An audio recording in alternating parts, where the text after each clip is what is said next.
Hello बच्चों, क्या हाल चाल? सब फर्स्ट क्लास। तो आज इस सेशन में बच्चों हम देखने वाले हैं क्या? Work energy and power. And this video is specially for 9th class student. तो जो 11th वाले बच्चे हैं वो स्किप कर सकते हैं इस वीडियो को।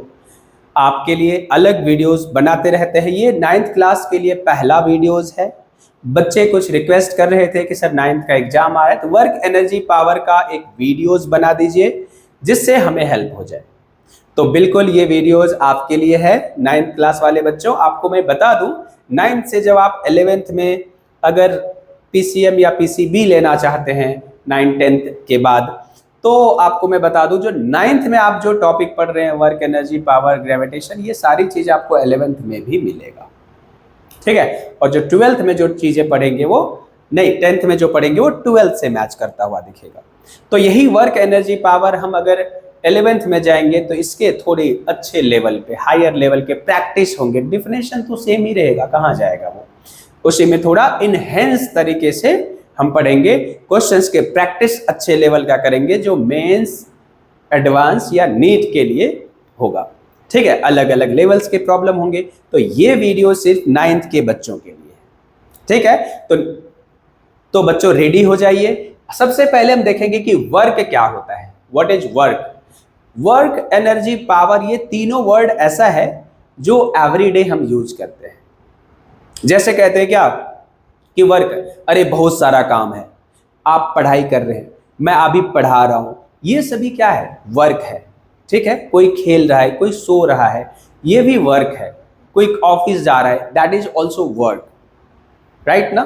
तो अब यहां पे कहेंगे सर यही वर्क हम पढ़ने वाले हैं यहाँ पे। तो फिजिक्स की भाषा में वर्क का कुछ अलग मतलब है। That work is related to force and displacement. जो वर्क है फिजिक्स में वो फोर्स और डिस्प्लेसमेंट से रिलेटेड है। आप सो रहे हैं तो फिजिक्स की लैंग्वेज में वो कोई वर्क नहीं है। बात समझ आ रहा है? आपने किसी काम से खड़े हैं, आपने कोई ऑब्जेक्ट को लेकर होल्ड करके खड़े हैं, फोर्स लगा रखा है, उसमें डिस्प्लेसमेंट नहीं हो रहा है, तो उसमें कोई वर्क नहीं हो रहा है। तो work is totally related to force and displacement in physics. Okay, अब वर्क की बात करेंगे कि सर डिफाइन कैसे करेंगे इसको। Actually work is a form of energy and its magnitude is the equals to the dot product of force and displacement, right. Work क्या है? एनर्जी का फॉर्म है, राइट। अब कहेंगे सर एनर्जी क्या है? Energy is a capacity of a body to do work. काम करने की कैपेसिटी आती है। और इस नेचर जहां हम रहते हैं, इस यूनिवर्स में अलग अलग तरह की एनर्जी हमें मिलता रहता है। तो सबसे पहले हम वर्क को देख लेते हैं, फिर एनर्जी पढ़ेंगे, फिर पावर पढ़ेंगे। क्या है work? Work is a form of energy. Work is a form of energy and it is related to force and displacement,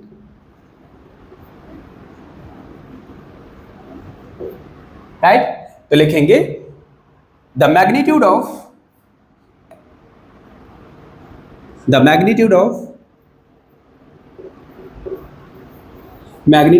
work is equals to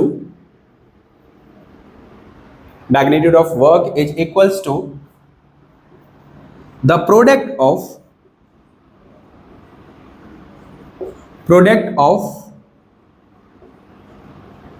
force and displacement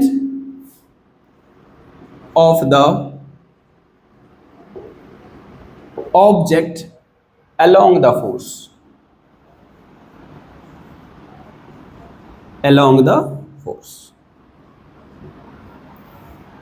ठीक है।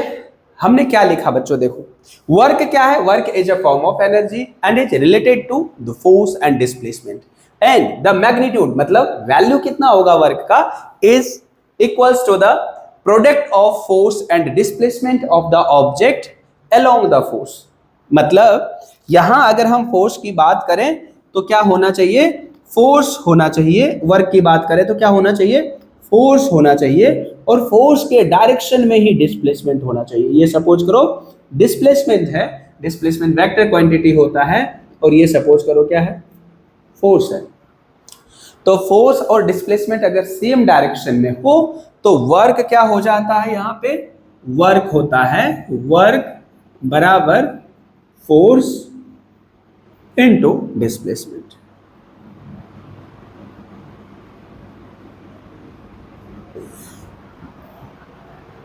बहुत सारे क्वेश्चंस इसमें ऐड हो जाते हैं कि सर अगर सेम डायरेक्शन में नहीं हो तो, ये सारी चीजें हम देखेंगे। अगर अपोजिट डायरेक्शन में हो तो उसको बच्चों हम डॉट प्रोडक्ट से रिप्रेजेंट करते हैं, ठीक है। यहां पे अगर सेम डायरेक्शन में है तभी हम इसको हम लिख सकते हैं। तो वर्क क्या हो गया, force into displacement along the force, right. And work is अ, क्या लिखेंगे, and work is an, and work is an scalar quantity, scalar quantity, right? And its unit is joule, represented by J। Work क्या है, scalar quantity. Scalar vector आप पढ़े होंगे। Scalar quantity वो quantity होता है जिसमें सिर्फ मैग्नीट्यूड होता है, और वेक्टर क्वांटिटी वो क्वांटिटी होता है जिसमें मैग्नीट्यूड और डायरेक्शन दोनों होते हैं। जैसे अगर हम सपोज करो कि कह रहे हैं कि 100 मीटर की स्पीड से चल रहे हैं, तो ये सिर्फ बताता है कि how fast and how slow the object is going. कोई भी ऑब्जेक्ट कितना तेज चल रहा है या कितना स्लो चल रहा है, धीरे चल रहा है। 100 मीटर पर सेकेंड सिर्फ मैग्नीट्यूड को बताता है, नंबर को बताता है, कितना क्वांटिटी ज़्यादा है, कितना क्वांटिटी कम है। अगर हम वेक्टर की बात करें तो वेक्टर हैविंग, जैसे इसका 100 metre per second and going towards the particular way, towards east west. तो जैसे सपोज करो 10 की स्पीड से तुम चल रहे हो, सिर्फ किसी को कहा कि कितनी स्पीड से चल रहे हो, 10 की स्पीड से। 10 के स्पीड से चल रही हो तो ठीक है, तुम जा कहां रहे हो, you are going home, you are going school, you are going college, you are going movie, you are going market, कहां जा रहे हो। तो 10 की स्पीड जो है ना, ये आपको बता नहीं रहा है कि आप जहां कहां जा रहे हो, किसी को इन्फॉर्म नहीं हो रहा है कि where you are going. You are going with 10 metre per second, but you are where you are going, this is not specified. So 10 meter per second is speed, that is scalar, and 10 meter per second going towards east या west is actually vector। बात समझ आया। तो work क्या है बच्चों, work है ये फोर्स इनटू डिस्प्लेसमेंट, ये इनटू डिस्प्लेसमेंट है, तो ये क्या हो जाए, work is scalar quantity and its unit is joule. ये स्केलर क्वांटिटी है, इसका यूनिट क्या होता है, जूल होता है। नोट डाउन कर दीजिए यहां तक। सभी बच्चों नोटबुक लेकर रखिए और इन सभी चीज को लिखते रहिए। लिख करके आप इसको, इसके प्रैक्टिस भी, क्वेश्चंस भी प्रैक्टिस हम करेंगे, ठीक है। क्योंकि फिजिक्स बिना न्यूमेरिकल का अधूरा है।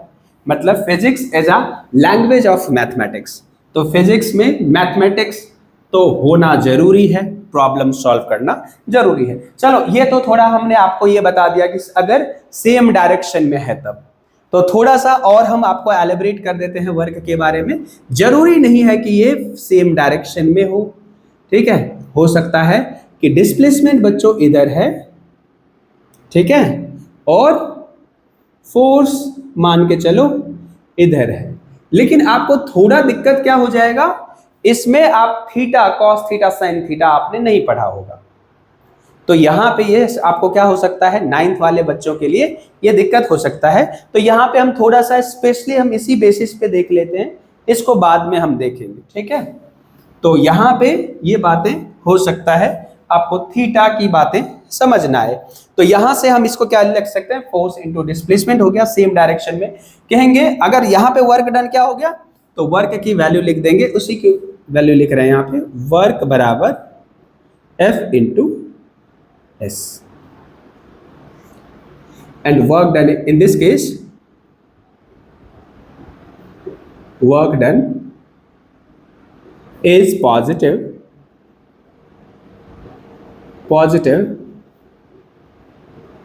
in this case, right. अगर सपोज करो कि कहेंगे सर अगर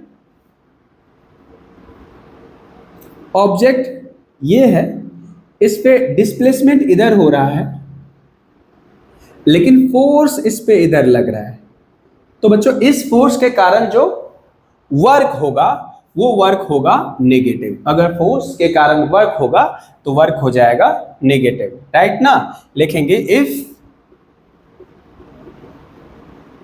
force and displacement are in opposite direction,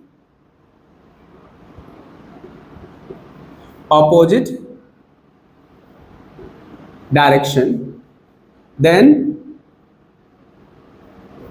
work done by the force is negative, by the force is negative। तो यहां से क्या होता है, देखो इन दोनों के बीच का एंगल कितना है 180 डिग्री। तो अगर आप देखेंगे तो cos 180 डिग्री क्या होता है -1 होता है। तो यहां से हम देख लेंगे work done in this case will be -F.S। कहेंगे in this case work done will be, लिखेंगे work done in this case मतलब जब अपोजिट डायरेक्शन में हो, क्या लिखेंगे in this case work done in this case will be negative. अब कहेंगे नेगेटिव कैसे है सर, देखो एक ये ब्लॉक है ना, इसको तुम फोर्स लगाओगे, अगर हम इसको फोर्स लगाएंगे तो इसकी वेलोसिटी बढ़ेगा। जैसे कोई साइकिल चला रहा है, उसको तुम धक्का दोगे तो क्या होगा, उसकी वेलोसिटी बढ़ेगी, ठीक है। तो इसको हम फोर्स अगर इस पे दें तो we are doing work on that system, हम इसको एनर्जी दे रहे हैं वर्क करके। हम इस पे क्या कर रहे हैं, फोर्स लगा रहे हैं, सेम डायरेक्शन में डिस्प्लेसमेंट हो रहा है तो वर्क भी हो रहा है, और वर्क क्या हो रहा है, पॉजिटिव हो रहा है, क्योंकि हम इस पे वर्क सप्लाई कर रहे हैं। अगर ये ऑब्जेक्ट इधर जा रहा है ऑलरेडी, हम इसको पकड़ के खींच रहे हैं पीछे की तरफ, तो अगर पीछे की तरफ खींच रहे हैं तो डिस्प्लेसमेंट आगे, तुम खींच रहे हो उसको पीछे, तो क्या कर रहे हो, उसकी वेलोसिटी घटा रहे हो, तो रुक रहा है, उसकी एनर्जी लॉस हो रही है। तो यहाँ पे जब किसी भी सिस्टम की एनर्जी लॉस कर रहे हो बाय डूइंग वर्क, इसका मतलब वो वर्क नेगेटिव है। और जब किसी सिस्टम पे को वर्क कर रहे हो, उस पे उसकी वेलोसिटी बढ़ रही है, उसकी एनर्जी बढ़ रही है, तो कौन सा वर्क है वो, पॉजिटिव वर्क। बात समझ आ रहा है। तो यहां से इसको नोट डाउन कर दीजिए फिर से सभी।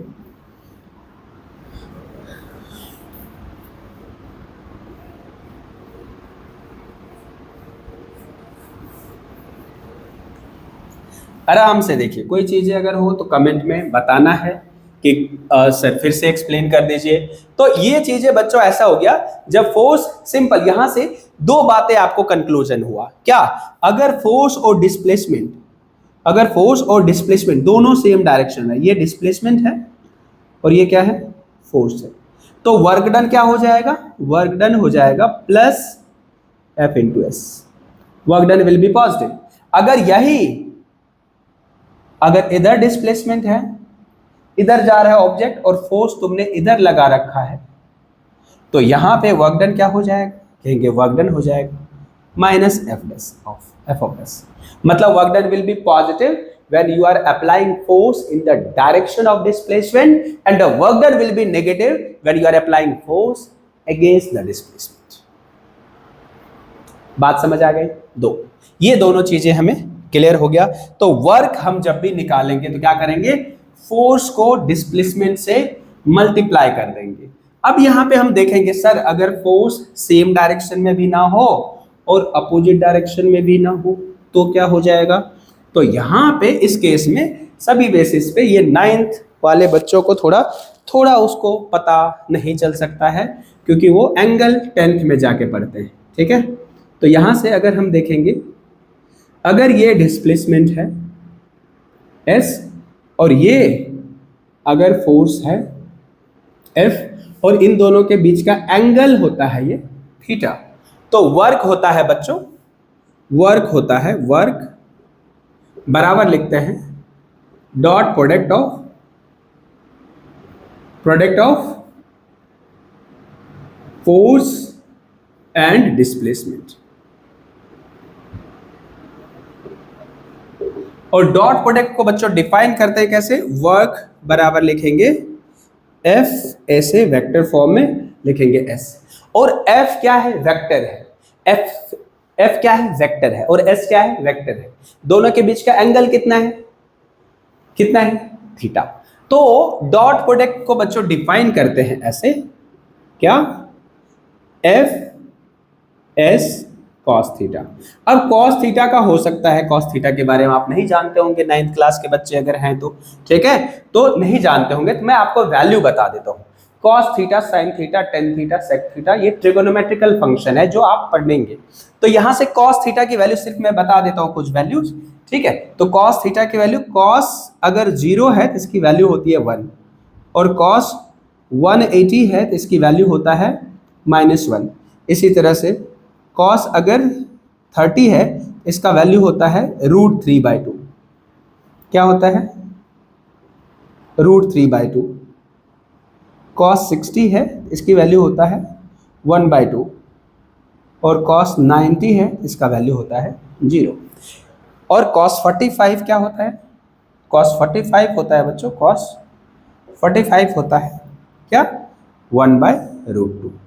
तो अब यहां से आप अगर ये चीज ध्यान रखते हैं तो क्या होता है बताओ, cos 0 1, cos 180 -1, cos 30 √3/2, cos 60 half, cos 90 0, cos 45 1/√2, ये cos की वैल्यू होती है। तो वर्क की वैल्यू मैंने तुम्हें क्या बताया था, देखो अगर ये फोर्स इधर है, इसको तुम इधर लगा दोगे, थीटा की वैल्यू क्या हो जाएगा, ये थीटा क्या हो जाएगा, 0 हो जाएगा।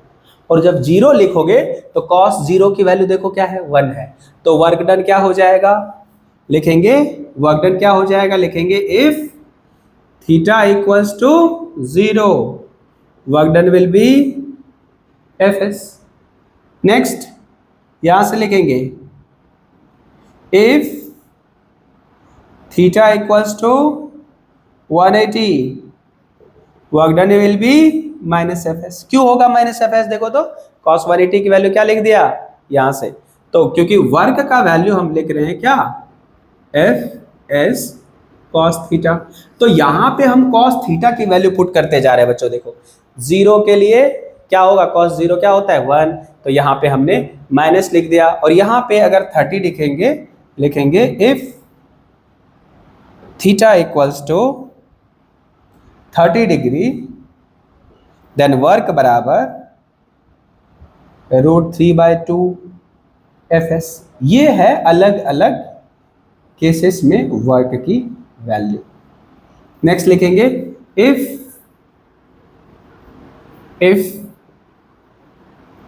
Theta equals to 60 degree then work बराबर हाफ Fs। कहेंगे सर हाफ क्यों, देखो cos 60 की वैल्यू क्या होता है, हाफ होता है। लिखेंगे अगर लिखेंगे if theta equals to 90 degree then work done will be 0। ये सबसे इंपॉर्टेंट होता है, ठीक है, ये सभी क्या होता है, इंपॉर्टेंट होता है। मतलब अगर कोई ऑब्जेक्ट इधर जा रहा है, अगर कोई ऑब्जेक्ट इधर जा रहा है लेकिन इस पे अगर फोर्स इधर लग रहा है, तो इस फोर्स के कारण इस पे इन दोनों के बीच का एंगल क्या है, 90 है, लंबवत है, परपेंडिकुलर है, तो इस फोर्स के कारण इस पे कोई वर्क नहीं होगा। तो लेंगे अगर इफ थीटा की वैल्यू अगर लिख दिया 45, तो work done then work done क्या हो जाएगा, तो लिखेंगे Fs बाय, क्योंकि cos 45 की वैल्यू क्या है 1। ये सारी वैल्यू देखो बच्चों हमने क्या किया है, Fs cos थीटा में cos थीटा cos 0 की वैल्यू 1, cos 180 की वैल्यू -1, cos 30 की वैल्यू √3/2, cos 60 की वैल्यू हाफ, cos 90 की वैल्यू 0 यहां से। तो fs इंटू 0 इज 0 एंड 45 के लिए 1/√3, 1/√2। ये सारी वैल्यू हमने लिखा है आपके लिए वर्क का। तो वर्क का क्या होता है? Force dot displacement. F S तो रहेगा ही रहेगा, कॉस थीटा आता है उसमें। कॉस थीटा क्या बताता है? कहता है कंपोनेंट ऑफ फोर्स।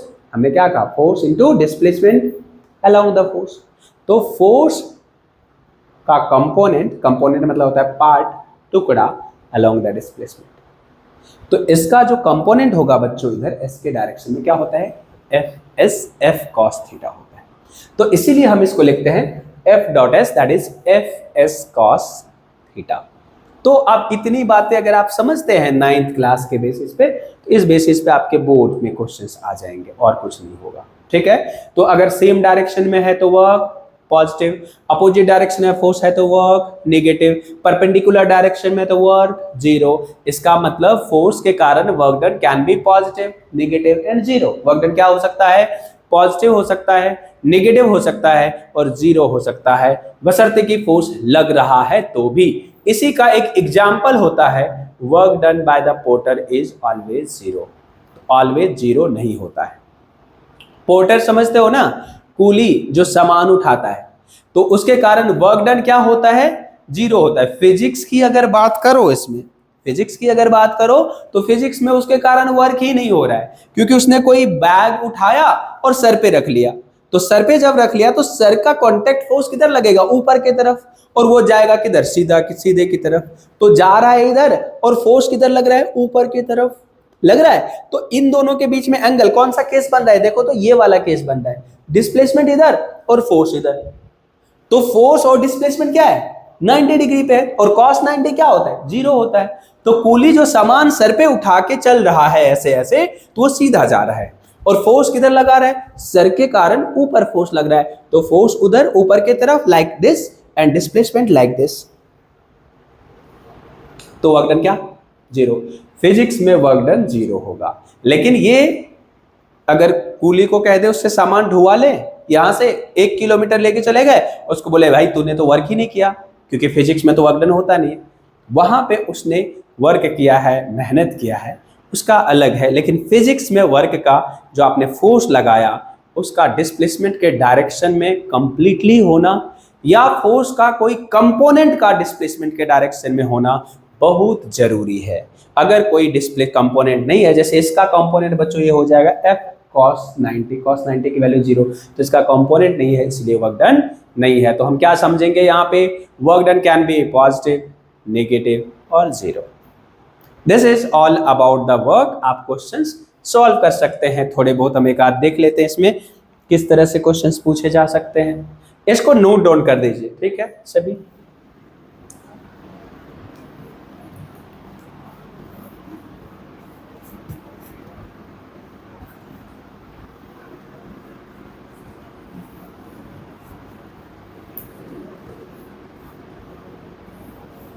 चलिए, तो अगर हम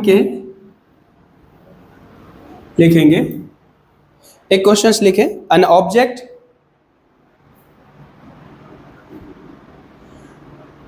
अ फोर्स, क्वेश्चंस लिखते हैं एक, a force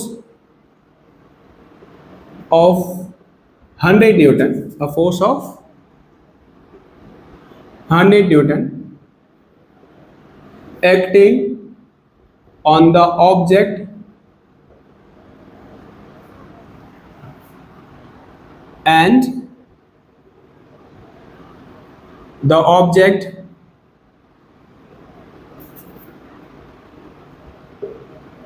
displays, and the object displays 10 meter along the force, then find the work done by the force, right? तो क्वेश्चन क्या है देखो, a force of 100 Newton acting on the object, एक force है 100 Newton का और एक object पे लग रहा है, ठीक है।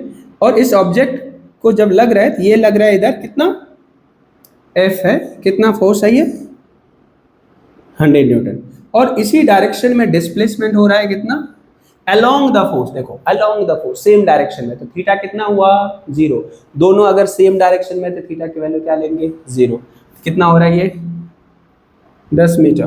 तो वर्क डन की वैल्यू क्या लिखेंगे बच्चों, लिखेंगे वर्क डन बराबर फोर्स इंटू डिस्प्लेसमेंट, तो दैट इज वर्क बराबर 100 इंटू 10, तो वर्क विल बी कितना हो जाएगा 1000 joule, this work is 1000 joule, right.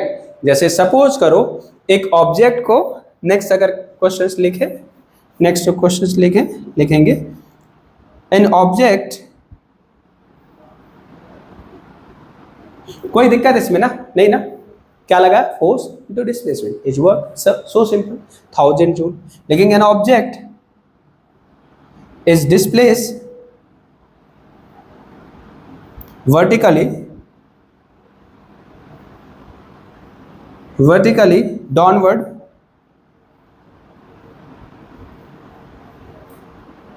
by the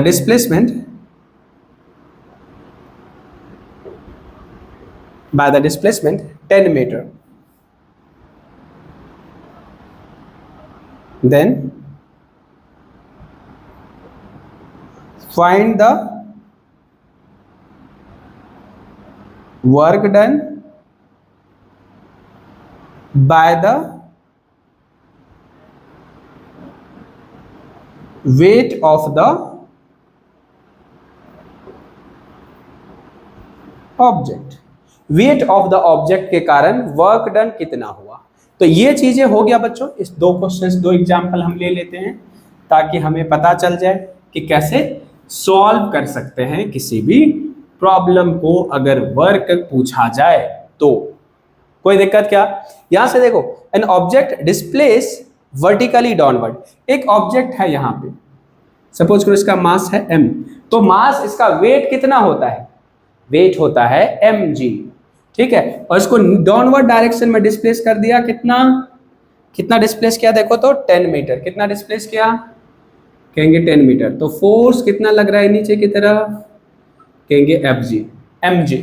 तो वर्क इसी का सॉल्यूशन है, ये देखो मास है यहां से 10 मीटर नीचे कर दिया गया, फोर्स कितना लग रहा है mg, तो mg अगर इसको नीचे कर दिया गया कहेंगे an object displace vertically downward by the displacement 10 metre, work done by the object. तो मास का वैल्यू सपोज कर लो कि क्या है 5 kg और g का वैल्यू कितना होता है 10, तो लिखेंगे m equals to 5 kg, g equals to 10 metre per second square, और यहाँ से h कितना है या डिस्प्लेसमेंट कितना है, डिस्प्लेसमेंट है कितना 10 मीटर, तो यहाँ से F बराबर क्या हो जाएगा, तो यहाँ से वर्क डन हो जाएगा बच्चों F S, दोनों सेम डायरेक्शन में है, F क्या होगा mg के का बराबर, लिखेंगे mg इंटू S, तो work will be m that is 5, g that is 10, h या S दैट इज 10, तो work done will B 5 into 10 100 that is 500 joule. जो वेट के कारण वर्क होगा, वेट क्या है फोर्स है, किधर है डाउनवर्ड डायरेक्शन में, तो कितना वर्क हो गया देखो तो 500 joule. This is the work done by the weight in displacing, ये यहां से नोट डाउन कर सकते हो फटाफट, आप पॉज करके बच्चों लिख सकते हो, ठीक है। इसमें कोई दिक्कत हो आप कमेंट सेक्शन में बता सकते हो, आप अपने सर को बता सकते हो, उस बेसिस पे हम आपसे कभी लाइव सेशन ले लेंगे, लाइव कम्युनिकेट कर लेंगे, कोई दिक्कत होगा तो आप लाइव मुझसे पूछ सकते हो सारी चीजें, ठीक है। चलिए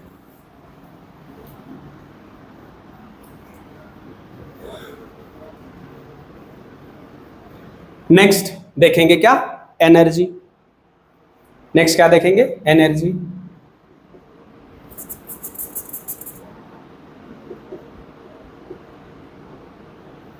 एनर्जी सबसे पहले डिफाइन कर देते हैं एनर्जी। द एनर्जी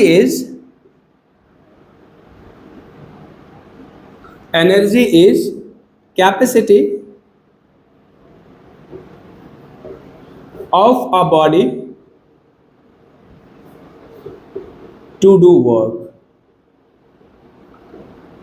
एनर्जी क्या है, energy is a capacity of a body to do work. ठीक है, मतलब काम करने की जो क्षमता होती है, एबिलिटी होती है, उसी को क्या कहते हैं, एनर्जी होती है। जैसे कहते हैं अरे यार थक गए, एनर्जी नहीं लग रही है, क्या करते हो, खाना खाते हो, एनर्जी आ गई। और इस यूनिवर्स में एनर्जी का डिफरेंट सोर्स है, बहुत तरह के एनर्जी हो सकते हैं। कहेंगे सर कौन कौन से energy, everything in this universe is energy only. अगर हम बात करें तो chemical energy, light energy, heat energy, kinetic energy, potential energy, ये सारे क्या है, एनर्जी। अगर एनर्जी की बात करें तो क्या है, mechanical energy, kinetic energy, potential energy, light energy, heat energy, chemical energy, mass energy, ये सभी एनर्जी हैं। Sunlight is a great source of energy also. जैसे बैटरी होता है, सेल होता है, उसमें क्या होता है, केमिकल होता है। वहां से जो इलेक्ट्रिसिटी, अगर बल्ब जलता है या ग्लो करता है, इलेक्ट्रिसिटी बनती है, तो उसमें कौन सा एनर्जी होता है, केमिकल एनर्जी। अगर वाटर फॉल हो रहा है कहीं से और वो टरबाइन को चला रहा है, तो वाटर में कौन सी एनर्जी थी, पोटेंशियल एनर्जी। जब गिरा तो कौन सा एनर्जी में कन्वर्ट हुआ, काइनेटिक एनर्जी। और फिर वो जब टरबाइन को रोटेट कर रहा है तो उससे क्या बना, एसी। जनरेटर है तो इलेक्ट्रिक करंट बना। तो अलग अलग फॉर्म में एनर्जी प्रेजेंट है इस यूनिवर्स में। जैसे mass is also energy, mass energy equivalent से Einstein theory of mass energy equivalent से, मास एनर्जी इक्विवेलेंट से मास भी एनर्जी है। अगर किसी मास को प्रोजेक्ट कर दो तो इसके जो है, इसके पास क्या हो जाता है, इसके कुछ मास एनर्जी में कन्वर्ट होने लग जाते हैं, इसके रेस्ट मास रिड्यूस हो जाते हैं। ये आप लोग बाद में पढ़ेंगे। ठीक है, तो यहां पे क्या कहेंगे, एनर्जी क्या है, कहेंगे energy is a capacity of a body to do work. काम करने की क्षमता है ये। ठीक है, एबिलिटी है, तुम्हारे पास एनर्जी है। जैसे रोज यूज करते हैं हम, अरे ये बंदा बहुत एनर्जेटिक है। कोई प्लेयर है, बहुत एनर्जेटिक प्लेयर है, राइट। कोई गाड़ी है, कहेंगे इसमें बहुत पावर है, एनर्जी में बहुत पावर है गाड़ी में। तो वर्क एनर्जी पावर में क्या होता है, कितना पावर है, मतलब क्या है, जितना पावर है उतना वो वर्क कर सकता है, जितना एनर्जी उतना फास्ट वर्क कर सकता है, और जितना एनर्जी है उतना वो वर्क कर सकता है। तो work is a form of energy, and energy is a capacity of a body to do work. अगर बॉडी में एनर्जी है तो वो वर्क करेगा। जैसे बाइक में एनर्जी है तो पहाड़ पे चढ़ जाएगा, तुम पे एनर्जी है तुम पहाड़ पे चढ़ जाओगे। बॉल में एनर्जी है, बॉल बहुत जितना एनर्जी है उतना दूर तक जाएगा। एक बॉल को तूने ऊपर फेंका, तुमने फोर्स लगाया और डिस्प्लेस किया, फोर्स लगा के क्या किया, डिस्प्लेस किया। डिस्प्लेस क्या किया, उसमें ब्लॉक बॉल में क्या गया, एनर्जी गया। एनर्जी जितना ज्यादा तुम उसमें एनर्जी दोगे उतना हाइट तक जाएगा, उतना वो बॉल क्या करेगा, वर्क करेगा। तो ball having energy and which is the capacity of a body to do work, right. तो कहेंगे work energy can be of different type, लेकिन एनर्जी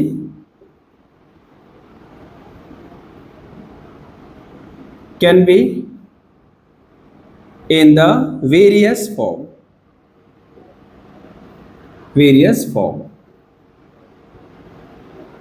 अलग अलग तरह का एनर्जी हो सकता है।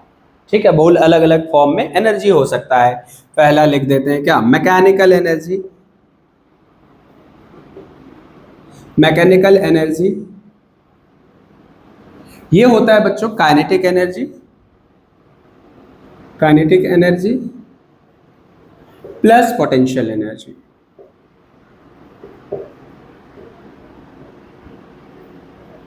को कंबाइनली कहते हैं मैकेनिकल एनर्जी। दूसरा कहते हैं केमिकल एनर्जी,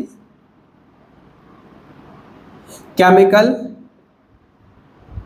एनर्जी जैसे बैटरी का मटेरियल में जो एनर्जी होगा केमिकल एनर्जी के फॉर्म में होगा। 3 लिख दो, chemical energy, light energy, light energy जैसे सनलाइट एनर्जी है, वो विटामिन बाहर जाते हो एनर्जी लेते हैं, धूप एनर्जी लेते हो, light energy, right. Sun is a great source of light, right. Next क्या हो जाएगा, साउंड एनर्जी, साउंड भी क्या है, एनर्जी है। दूसरा और क्या लिख सकते हैं, 5 mass energy,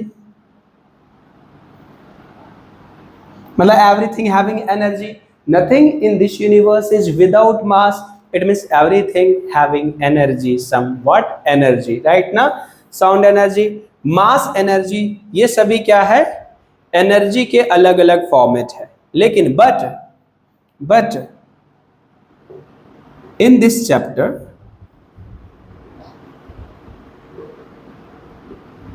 we will study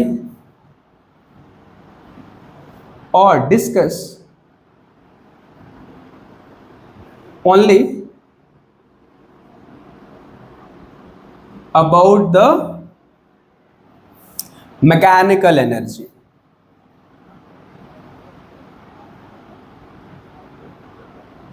mechanical जीव एनर्जी। हम देखो कितने तरह का हमने, और बहुत तरह के एनर्जी हो सकते हैं, क्या मैकेनिकल एनर्जी, क्या mechanical, light energy, sound energy, heat energy. एक और ही लिख भी दो, 6 क्या होता है, हीट एनर्जी। ये अलग अलग तरह के एनर्जी है बच्चों, ठीक है। लेकिन हम इस चैप्टर में जो पढ़ने वाले हैं, we are concentrate on the mechanical energy only. इस चैप्टर में हम सिर्फ मैकेनिकल एनर्जी की बात करेंगे। Electricity, current, electricity, electrostatic energy, magnetic energy, वो सब भी एनर्जी है जिसको हमने यहाँ पे लिखा नहीं है, ठीक है। Electrostatic energy, magnetic energy, gravitational energy, gravitational potential energy, ये सारी चीजें बच्चे क्या है, एनर्जी है। और एनर्जी जो है क्या है, capacity of a body to do work है। अलग अलग फॉर्म के एनर्जी हो सकते हैं। हम जानते हैं energy can neither be created nor be destroyed, it can transfer from one form to another। Energy को क्रिएट नहीं किया जा सकता और एनर्जी को डिस्ट्रॉय नहीं किया जा सकता, लेकिन एनर्जी को एक फॉर्म से दूसरे फॉर्म में कन्वर्ट किया जा सकता है। एनर्जी का कन्वर्जन हम कर सकते हैं एक फॉर्मेट से दूसरे फॉर्मेट में। यहां तक कोई दिक्कत? तो यहां पे हम क्या कहेंगे, जैसे एनर्जी की अगर हम बात करें तो will concentrate on mechanical energy. सबसे पहले देखेंगे कि मैकेनिकल एनर्जी होता क्या है। मैकेनिकल एनर्जी बच्चों, ये जो एनर्जी है कंबाइनली काइनेटिक प्लस पोटेंशियल के सम को कहते हैं मैकेनिकल एनर्जी, ठीक है ना। तो मैकेनिकल एनर्जी को डिफाइन कैसे कर देंगे, कहेंगे energy possessed by the body due to its motion and position. Potential किसके कारण, mgh, पोजीशन के कारण। हाइट ज्यादा, पोटेंशियल एनर्जी ज्यादा, हाइट कम, पोटेंशियल एनर्जी क्या कम। कहेंगे एनर्जी, देखेंगे the energy in the body, the energy in the body due to its motion and position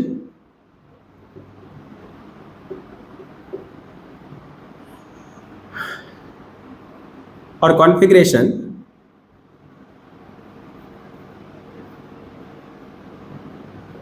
is called mechanical energy. क्या कहा बच्चों, देखो क्या कहा, मैकेनिकल एनर्जी क्या है, कहेंगे सिंपल अगर समझो तो काइनेटिक और पोटेंशियल एनर्जी का सम जो है वो मैकेनिकल एनर्जी है। अब कहेंगे सर काइनेटिक एनर्जी क्या है, मोशन के कारण जो एनर्जी है, जैसे एक बॉल को फेंका तुमने v वेलोसिटी से, एनर्जी उसमें कितनी है, हाफ mv²। हाफ mv² क्या है, कहेंगे काइनेटिक एनर्जी है। एक बॉल की हाइट है इतनी, h हाइट, तो h हाइट है तो ग्राउंड से अगर इसको 0 रेफरेंस फ्रेम ले तो ये mgh इसकी एनर्जी है। जो हाइट कम है उसकी एनर्जी कम है, जिसकी हाइट ज्यादा है उसकी एनर्जी ज्यादा है। तो अब हम कहेंगे the energy in the body due to its motion. Motion के कारण कौन एनर्जी होता है? Kinetic energy. और पोजीशन के कारण, स्टेटस के कारण, कॉन्फ़िगरेशन के कारण कौन सी एनर्जी होता है? Potential energy. Kinetic energy plus potential energy का सम को क्या कहते हैं? कहते हैं मैकेनिकल एनर्जी। ये हो गया बच्चों क्या? Mechanical energy. लिखेंगे and it is the sum of, and it is the sum of kinetic energy and potential energy. Sum of kinetic energy and potential energy. ये क्या होता है? काइनेटिक और पोटेंशियल एनर्जी के सम के बराबर होता है। लिखेंगे मैकेनिकल एनर्जी बराबर kinetic energy plus potential energy. Okay, तो मैकेनिकल एनर्जी ME लिख देते हैं प्लस KE लिख देते हैं प्लस PE लिख देते हैं। कहेंगे सर हम काइनेटिक पोटेंशियल तो जानते ही नहीं है। हमने अभी बोला ना, काइनेटिक क्या होता है? मोशन के कारण किसी बॉडी में जितनी एनर्जी होती है, काइनेटिक एनर्जी। पोजीशन के कारण किसी बॉडी में जितनी एनर्जी होती है उसको कहते हैं पोटेंशियल एनर्जी। और इन दोनों के कारण या किसी एक के कारण जो टोटल एनर्जी होता है किसी सिस्टम में, वो क्या कहेंगे? Mechanical energy. नोट डाउन कर दीजिए सभी यहां तक, कोई दिक्कत? चलिए मैकेनिकल एनर्जी फिर से, मैकेनिकल एनर्जी डिफाइन करते हैं। The energy in the body due to its motion and its position or configuration is called mechanical energy. दूसरे शब्दों में mechanical energy the sum of the kinetic energy and potential energy. Mechanical energy जो है वो kinetic energy और potential energy के sum के बराबर है। तो कहेंगे सर काइनेटिक एनर्जी होता क्या है? तो वन बाय वन बच्चों देखेंगे यहाँ पे क्या, kinetic energy and potential energy देखेंगे। काइनेटिक एनर्जी लिखेंगे, एनर्जी लिखेंगे the energy in the body और object due to its motion, due to its motion is called kinetic energy. बच्चों काइनेटिक का मतलब ही होता है मोशन। भाग रहे हो, तेज भाग रहे हो और तेज भाग रहे हो, स्लो जा रहे हो कम एनर्जी है, फास्ट जा रहे हो ज्यादा एनर्जी है, और फास्ट जा रहे हो और ज्यादा एनर्जी है। कैसी एनर्जी? Kinetic energy. जैसे बॉलिंग करते हो, तुम बॉलिंग करते हो क्रिकेट खेलने वक्त, अगर तुम्हें बॉलिंग करनी, फास्ट बॉलिंग करते हो तो उसमें तुम क्या करते हो? बहुत ज्यादा पावर लगाते हो, डिस्प्लेस करते हो फोर्स, और जितना ज्यादा वर्क करते हो उतना ज्यादा बॉल के पास वेलोसिटी आता है, स्पीड आता है। और फास्ट बॉल जो है उसके पास ज्यादा एनर्जी होता है, और एनर्जी जो होता है वो कितना होता है? Half mv²। काइनेटिक एनर्जी, इसको दूसरे टर्म्स में क्या कहते हैं? मैग्नीट्यूड। लिखेंगे द वैल्यू ऑफ, लिखेंगे द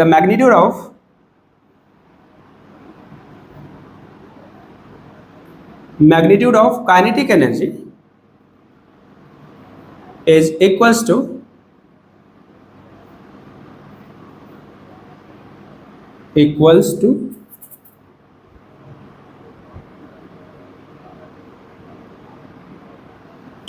हाफ mv², या simple magnitude of kinetic energy equals to क्या लिखेंगे? Half mv²। लाइक क्या लिख देंगे? Half into mass into velocity का स्क्वायर, राइट। तो काइनेटिक एनर्जी की फार्मूला क्या लिख देंगे बच्चों, यहाँ पे लिखेंगे हाफ mv स्क्वायर, सिंपल। अब इसका कहेंगे सर ये आया कहाँ से, प्रूफ अगर देखना चाहते हो तो वो भी सिंपल है, इसको नोट डाउन कर दीजिए पहले, राइट। क्या कर देंगे, नोट डाउन कर दीजिए, लिखेंगे द एनर्जी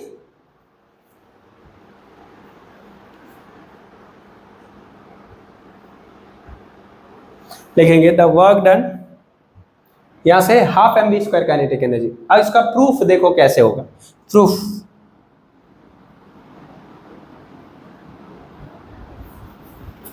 डिफाइन कर देते हैं यहाँ पे, प्रूफ को क्या होता है, लिखेंगे काइनेटिक एनर्जी, लिखेंगे the work done,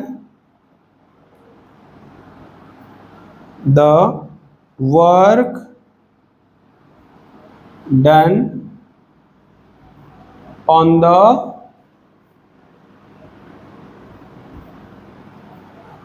object to increase its energy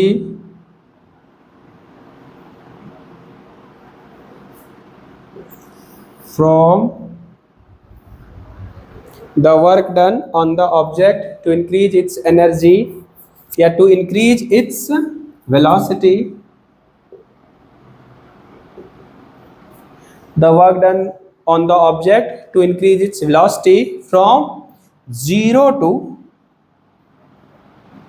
to v by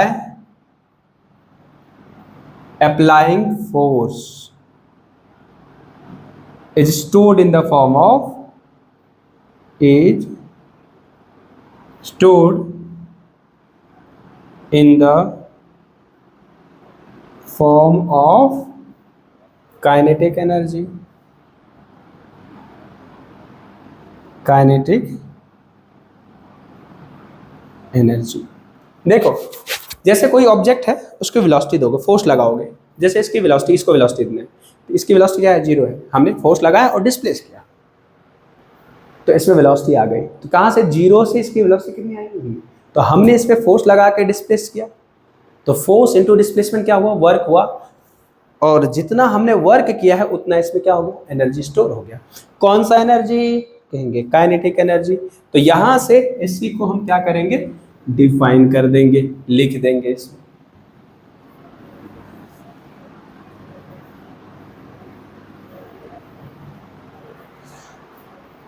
कोई दिक्कत, तो लिखेंगे जैसे सपोज करो फॉर्मूला तुम जानते होगे, v square equals to u square plus 2as, m/2 से दोनों साइड मल्टीप्लाई कर दो, m/2 we square equals to, ये तो क्या हो गया 0, तो इसको लिख देंगे 0 प्लस 2as इंटू m/2, तो 2 से 2 क्या हो गया, कैंसिल, तो ये देखो क्या हो गया, हाफ mv स्क्वायर, और यहाँ से क्या हो गया, देखो इसको क्या लिख देंगे, 0 प्लस ma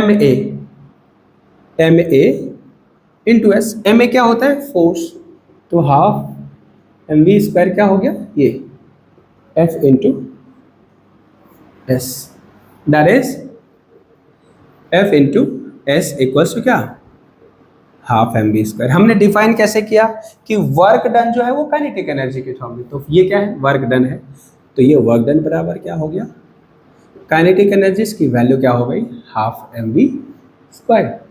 जीरो वेलोसिटी से, ये जीरो क्यों लिखा बताओ, जीरो वेलोसिटी से v वेलोसिटी तक ले जाने के लिए किसी बॉडी को फोर्स के द्वारा कितना वर्क करना पड़ेगा, that work will be stored in the form of energy. कोई दिक्कत, चलिए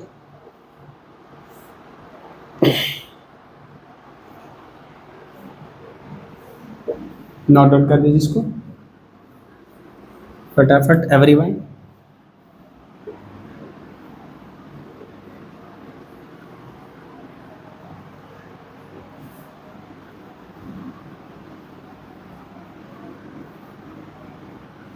पॉज करके लिख लेना है इसको, ठीक है ना।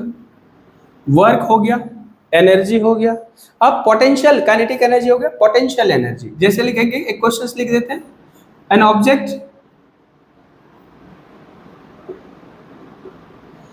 having mass 2 kg moving with velocity 10 meter per second, then find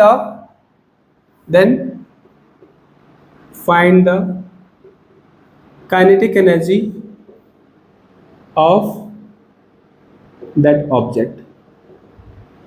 simple सी बात है, क्या कह रहे, ऑब्जेक्ट हैविंग मास 2 kg है, वेलोसिटी क्या है 10 मीटर पर सेकंड, तो बताओ काइनेटिक एनर्जी क्या हो जाएगा, तो kinetic energy half mv², kinetic energy लिखेंगे बच्चों हाफ mv², 10 का स्क्वायर, तो kinetic energy will becomes half into 5 into 10 का स्क्वायर 100, और ये हो जाएगा क्या 50, तो काइनेटिक एनर्जी हो जाएगा बच्चों 250 जूल। नोट डाउन कर दीजिए।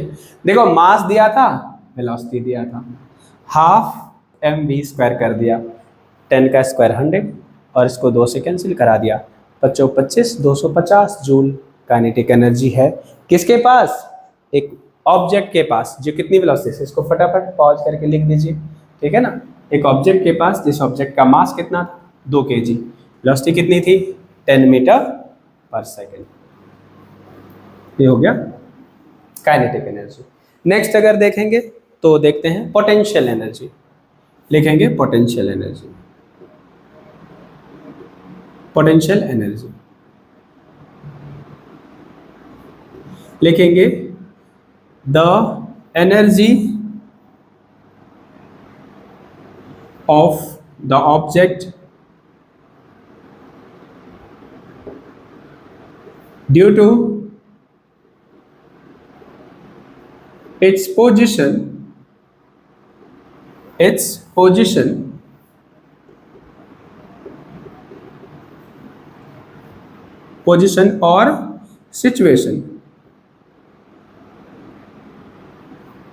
situation from the reference point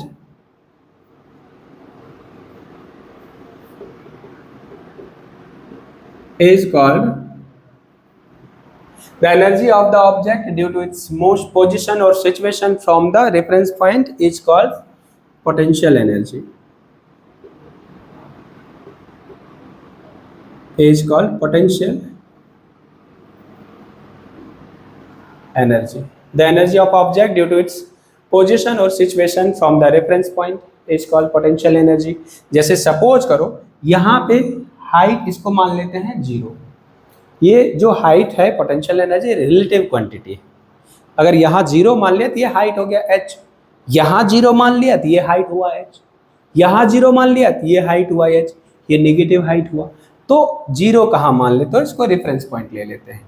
अगर कोई ऑब्जेक्ट यहाँ पे है और इसका मास अगर m है, तो यहाँ से अगर ये हाइट h है, तो potential energy of the object हो जाएगा, पोटेंशियल एनर्जी हो जाएगा क्या mgh।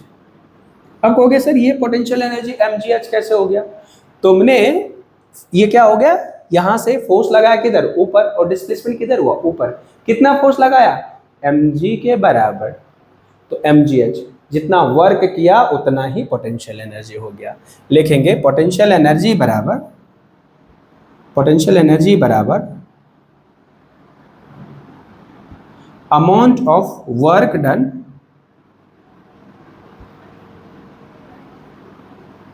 by the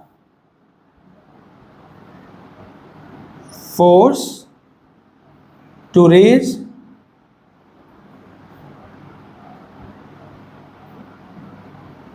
height of the object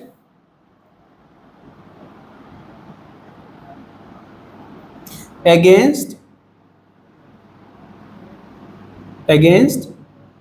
gravity। Gravity मतलब होता है बच्चों, अर्थ क्या करता है, सभी ऑब्जेक्ट को फोर्स लगाता है नीचे की तरफ, और तुम किसी ऑब्जेक्ट को ऊपर की तरफ फोर्स लगा के उठा रहे हो, तो तुम क्या कर रहे हो, ग्रेविटी के अगेंस्ट फोर्स वर्क कर रहे हो, तो जितना वर्क करोगे उतना ही उसके पास पोटेंशियल एनर्जी हो जाएगा। देखो तो पोटेंशियल एनर्जी बराबर क्या हो जाएगा, वर्क डन। और वर्क डन बराबर क्या लिख दोगे, लिखोगे फोर्स डॉट डिस्प्लेसमेंट। तो पोटेंशियल एनर्जी, फोर्स कितना हो जाएगा, ऊपर कितना फोर्स लगाओगे, mg, और s की वैल्यू कितना हो गया, h। तो पोटेंशियल एनर्जी क्या हो गया, लिखेंगे पोटेंशियल एनर्जी क्या हो गया, लिखेंगे mgh। अगर किसी भी ऑब्जेक्ट की हाइट h ऊपर ले जाओगे तो पोटेंशियल एनर्जी हो जाएगा mgh, बढ़ेगा। और नीचे ले जाओगे तो घट गया तो माइनस mgh। तो वर्क डन पॉजिटिव और नेगेटिव और जीरो हो सकता है, इसीलिए potential energy can be positive, negative और zero according to the reference point. Note down कर दीजिए यहां तक।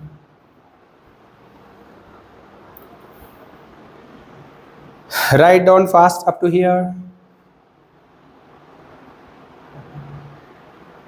Energy of object due to its position. Position मतलब यहां, यहां, यहां, यहां, यहां। सिचुएशन के कारण, पोजीशन के कारण जो एनर्जी होता है, पोटेंशियल एनर्जी का मैग्नीट्यूड कितना होता है, कहेंगे mgh के बराबर होता है। टोटल एनर्जी क्या होता है, कहेंगे, या मैकेनिकल एनर्जी क्या होता है, कहेंगे पोटेंशियल प्लस काइनेटिक का सम होता है। नेक्स्ट लिखेंगे कंजर्वेशन ऑफ मैकेनिकल एनर्जी, लिखेंगे next conservation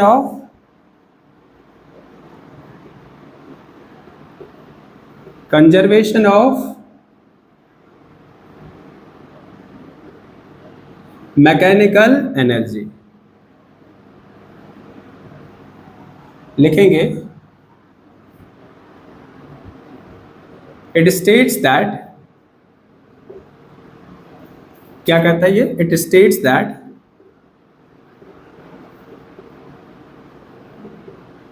if only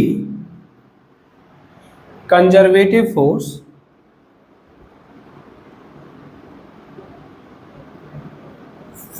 acting on the object, then the mechanical and the total mechanical energy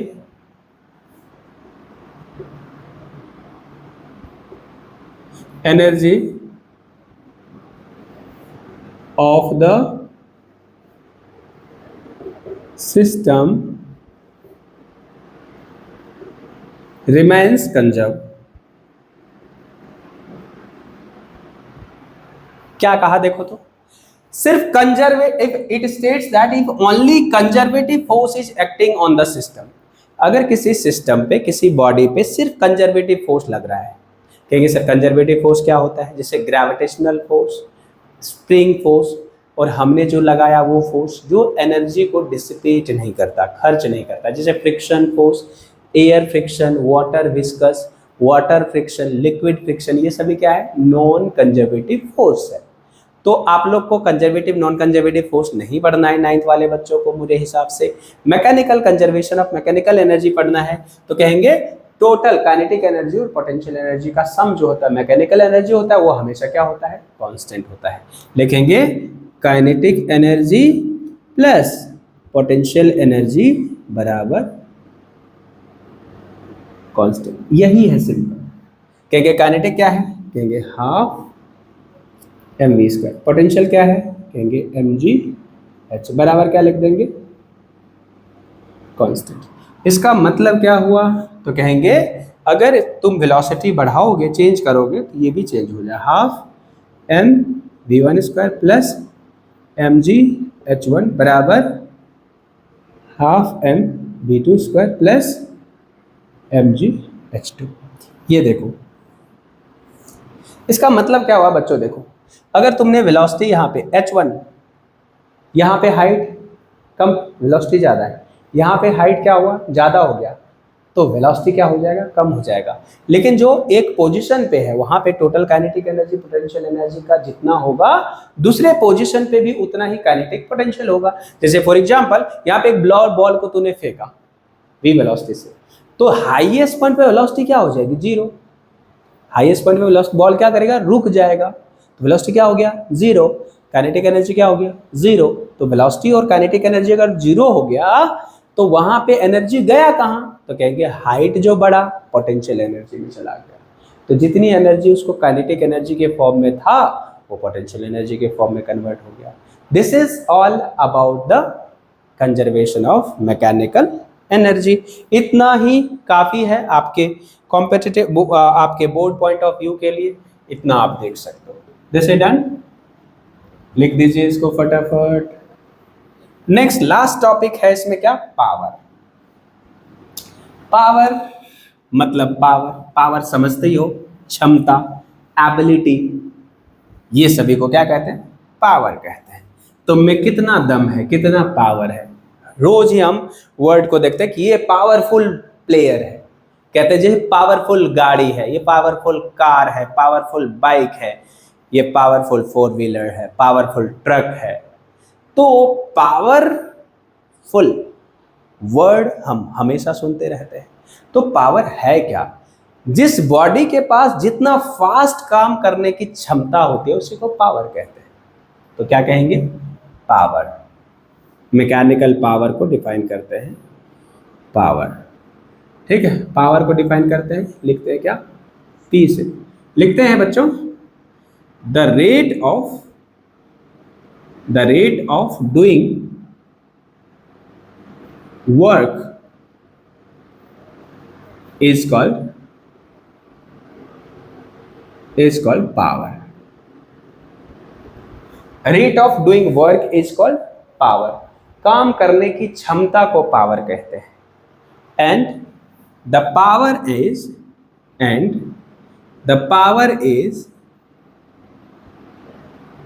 an scalar quantity.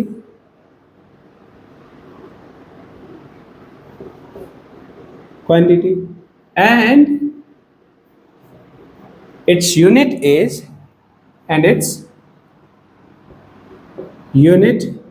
is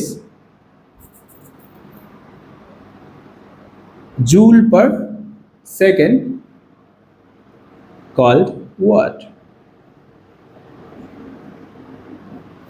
right. तो क्या कहते हैं, पावर को क्या कहते हैं, काम करने की क्षमता। तो लिखेंगे पावर बराबर रेट ऑफ डूइंग वर्क, जिस रेट से काम कर रहा है। तो रेट मतलब क्या, वर्क बाय टाइम। तो लिखेंगे पावर बराबर work by time. Work by time जब लिखा बच्चों तो वर्क को क्या लिखेंगे, F into S by time. तो यहां से पावर बराबर लिख देंगे F into S by time, लिख देंगे। डिस्टेंस बाय टाइम क्या होता है बच्चों, वेलोसिटी। तो पावर बराबर क्या लिख देंगे, और ये क्या होता है, जूल पर सेकेंड होता है ना, तो इसको लिख सकते हैं क्या, F dot V, product of force and velocity. तो यहां से पावर का ये भी होता है, राइट ना। फोर्स को अगर वेलोसिटी से मल्टीप्लाई कर दोगे तो पावर मिलेगा, वर्क डन को टाइम से डिवाइड कर दोगे तो पावर मिलेगा। तो वर्क डन क्या है, जूल, और टाइम क्या है, second. Joule per second is unit of power, लिखेंगे unit of power is joule per second. Joule per second is called watt, right. तो 1 joule per second equals to 1 watt. 1 joule per second को क्या कहते हैं, 1 what, right. 1 second में अगर 1 joule work हो रहा है तो ऐसे सिस्टम का या बॉडी का पावर कितना है, 1 वॉट, राइट। तो 1 वॉट ये पावर हो गया। थोड़ा और पावर को अगर समझेंगे, जैसे तुम जाते हो बल्ब खरीदने, जाते हो फैन खरीदने, जाते हो इलेक्ट्रिक मोटर खरीदने, पंप खरीदने, कहते हो कितना, कहते हो 100 वॉट का पावर बल्ब दे दो, 100 वॉट का बल्ब दे दो। कहते हो 100 वॉट का बल्ब दे दो। इसका मतलब समझो, वॉट मतलब क्या, जूल पर सेकेंड। वॉट मतलब क्या, जूल पर सेकेंड। इसको मिटा दो क्या, एवरीवन, हो गया? ये बातें समझ आ गया? एक बार फिर से समझा दूं। The rate of doing work is called power. जिस रेट से, मतलब work done by time, work done by time is called power. Power scalar quantity है, इसका यूनिट जूल पर सेकंड होता है, जूल पर सेकंड को वाट कहते हैं, right. Power is rate of doing work, W by T is power. तो F dot S is work done. F work done क्या होता है? F into S, work done by time. तो F को common रहने दिया, S बाई T क्या हो गया? V हो गया। F डॉट V इज मतलब force into velocity is also power. और power, unit of power is joule per second, joule per second is called watt also. 1 joule per second equals to 1 watt power. Note down कर लीजिए इसको। This is all about the work, energy, power.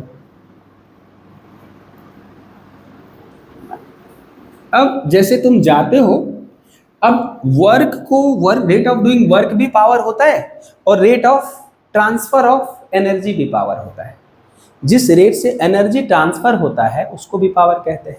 जैसे तुम जाते हो bulb खरीदने और कहते हो कि 100 वॉट का बल्ब दे दो, तो इसका मतलब होता है 100 जूल पर सेकेंड। इसका मतलब वो बल्ब जो है ना 100 जूल एनर्जी को 1 सेकेंड में इलेक्ट्रिकल एनर्जी को लाइट एनर्जी में कन्वर्ट कर रहा है। अगर सपोज करो कि 500 वॉट है, किसका? फैन का पावर 500 वॉट। तो 500 वॉट का मतलब बच्चों क्या हुआ? 500 जूल पर सेकेंड। इसका मतलब क्या हुआ? इलेक्ट्रिकल एनर्जी, इलेक्ट्रिसिटी वाला जो एनर्जी है बच्चों, वो काइनेटिक एनर्जी में कन्वर्ट हो रहा है, मैकेनिकल एनर्जी में कन्वर्ट हो रहा है। इसका मतलब वो फैन जो है 500 जूल एनर्जी को 1 सेकेंड में काइनेटिक एनर्जी में कन्वर्ट कर रहा है। अगर बल्ब है तो 100 जूल वॉट का, तो 100 जूल इलेक्ट्रिकल एनर्जी को लाइट एनर्जी में कन्वर्ट करने वाली बल्ब को कहते हैं 100 वॉट का बल्ब। बात समझ आई सभी को? कोई दिक्कत? 100 वॉट का बल्ब का मतलब 100 जूल पर सेकेंड, 500 वॉट का बल्ब का मतलब 500 जूल पर सेकेंड। कोई दिक्कत यहां तक? ये बातें अगर आप समझते हो तो ये हो जाएगा। जैसे 1000 वॉट लिख रहे हैं तो क्या लिखेंगे? 1000 joule per second, 1000 joule per second. इसी तरह से 1 किलो वॉट एनर्जी क्या होता है? 1 किलो वॉट आवर बराबर लिखते हैं। 1 किलो मतलब 1000, वॉट मतलब joule per second, 1000 kilo watt hour. तो इसको कहते हैं 1 डोमेस्टिक यूनिट। 1 घंटे में 1 किलो वॉट पावर के किसी भी, तो 1 किलो हो गया, वॉट का मतलब जूल पर सेकेंड। 1 घंटे में अगर यूज करोगे तो क्या हो जाएगा? 60 इंटू 60। तो 1 किलो वॉट आवर जो एनर्जी होता है बच्चों, वो हो जाता है 6 के 36 गुना 10 टू द पावर 3 2 5। तो 1 किलो वॉट आवर जो एनर्जी होता है वो होता है 3.6 into 10 to the power 6 joule. तो इसका मतलब क्या हुआ? 1000, जैसे एक बल्ब है सपोज करो, या एक फैन है, सभी मिला के 1000 वॉट का है। 1000 वॉट का मतलब क्या हुआ?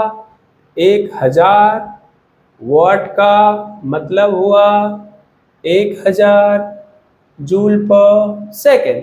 1000 जूल इलेक्ट्रिकल एनर्जी को लाइट एनर्जी में, हीट एनर्जी में, किसी अदर फॉर्म ऑफ एनर्जी में कन्वर्ट कर रहा है। तो 1 किलो वॉट आवर जो एनर्जी होता है इसको 1 डोमेस्टिक यूनिट कहते हैं। जैसे हम इलेक्ट्रिसिटी बिल पे करते हैं ना, वो 1 यूनिट कितना एनर्जी होता है? 3.6 इंटू 10 टू पावर 6 जूल होता है। कैसे? तो देखो 3 4 5 और 36 का 3.6, इसको इस फॉर्मेट में हम लिखते हैं। कहेंगे ये एनर्जी कितना होता है? कहेंगे 1 किलो वाट के किसी भी डिवाइस को 1 घंटे तक यूज करो। कितनी देर तक? 1 घंटे तक। कितना एनर्जी होगा? 1 किलो वाट आवर। कैसे हो गया? 1000 जूल पर सेकेंड। 1 घंटे में कितने सेकेंड? 60 इंटू 60। ये हो गया energy, this is 1 kilowatt hour energy. This is all about the work energy power बच्चों। इसमें जो भी प्रॉब्लम होगा एक्सरसाइज एक बार देखो एनसीईआरटीज का, कोई भी क्वेश्चंस में दिक्कत है आप क्वेश्चंस आप कमेंट सेक्शन में ही क्वेश्चंस पूरा ही लिख सकते हैं, मैं उसका सॉल्यूशन आपको जरूर बता के दूंगा।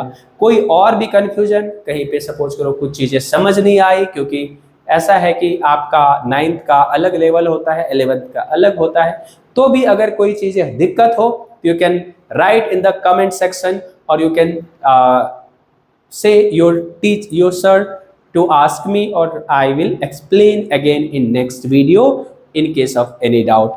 All the best बच्चों, thank you.